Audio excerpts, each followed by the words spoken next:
Force team. Dr. Deborah Birx is with us. Dr. Birx, first, good to see you.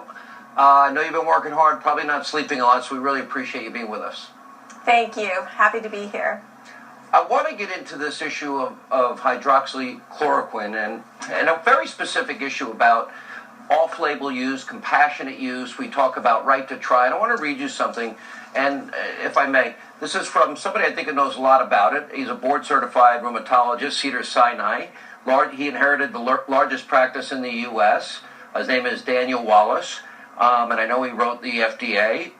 And he currently cares for 2,000 patients with the disease, majority are taking hydroxychloroquine.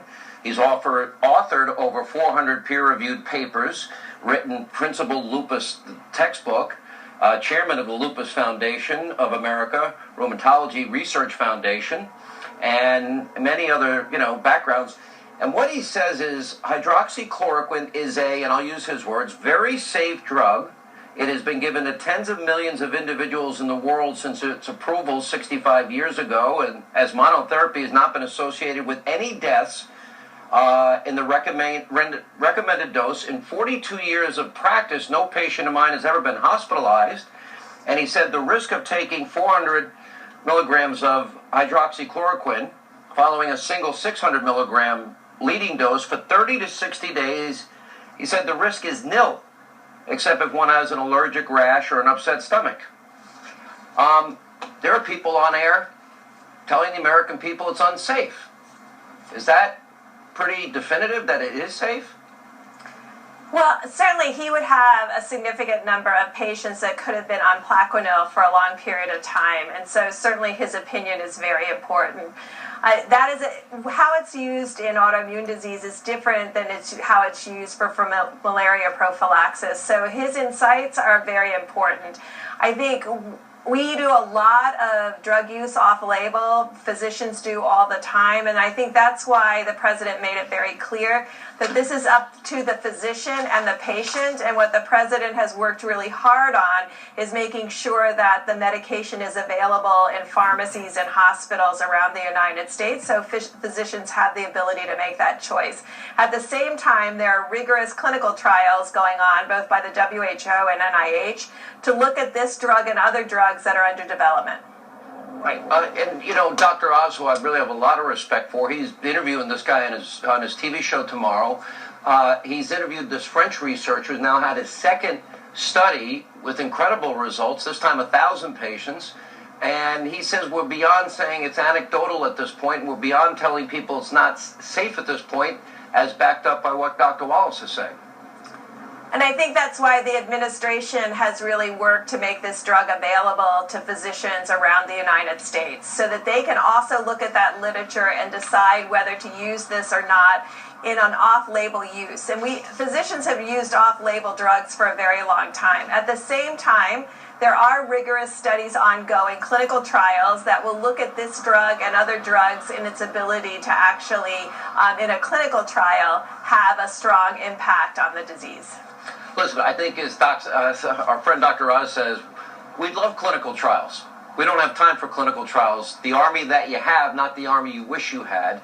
And we know all these countries, Israel, Turkey, Spain, the French, France, Great Britain, they're all using it.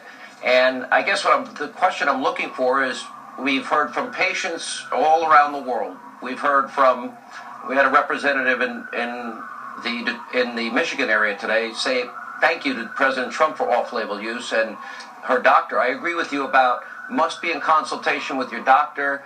It's got to be monitored like everything else. But if somebody that is now, as the drug's been out there 65 years and you don't have any incidents, one guy with deaths that's the leading guy in the country, I would say it's safe. What would you do if it was you? If God forbid you were to get COVID-19 and your doctor thought it would be a good option, what are your thoughts on it?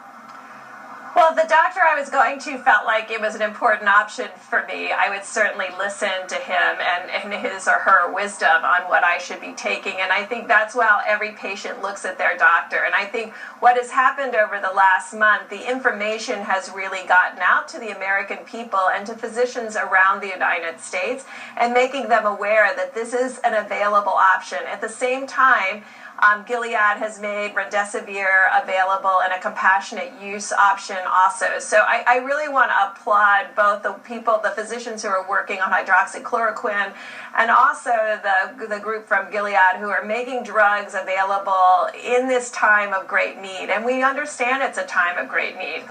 Being able to use off-the-shelf products that could potentially work with less side effects or minimal side effects is critical. But at the same time, it's also important that as a country we're doing the clinical research during this time, not inhibiting the use of physicians from being able to use this with their patients, but also recognizing that those two things can happen in parallel. Doctor, you've been using the IHME projections, and you came out with some pretty scary numbers in one of your briefings the other day. We're now seeing hospitalizations, for example, in New York are dramatically lower than what were predicted for where we are right now. We're seeing ICU units nowhere near where the projections were. They have now altered their projections that they had, and they're now projecting it might be below 100,000 deaths, where it could have been a week and a half ago 250,000. Why do you think that is? So I think it really shows two things. One, the American people are following the presidential guidelines, social distancing, not gathering in groups, any groups over 10, trying to keep going out to an absolute minimum, getting drive-through, getting carry-out, getting delivery services, and really protecting all Americans. We know this is a very transmittable virus, and having all Americans pulled together in this moment of great need as a nation is really inspirational. And I think we're really beginning to see the impact of the sacrifice that Americans have made for each other. And really, we're in a call to action for this next now 26 days or 25 days to really ensure that we're doing everything we can to stop the spread of this virus. We can do it as a nation, and the evidence is beginning to come in, and all models are adjusted as new data comes in, as data comes in from Italy, from Spain, and from our experience in New York and Washington State and California. I mean, really seeing how California and Washington State have really worked to flatten their curve, and how we can do that state by state, community by community, family by family. And we do have another factor, too. America's got to get up and running. There seems to be, at least media-wise, they want to create a conflict between those that want the economy back up and running, the cure can't be worse than the original problem, versus doctors where, I guess, if we had social distancing and all work from home every day, nobody would get sick. So we have to balance that, right? It's hard.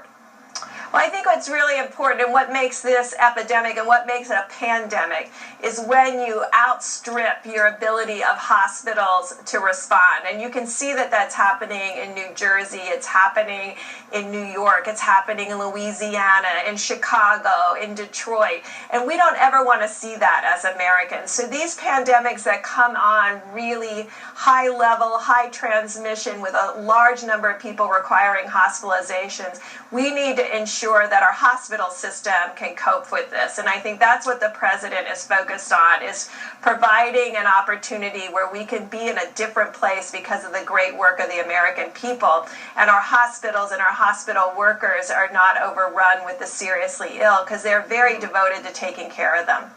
All right, Dr. Birx, thank you. Thanks for all you're doing, too. I know you're working night and day for the health of the American people. We appreciate it. Thanks for sharing that. When we come back, World Health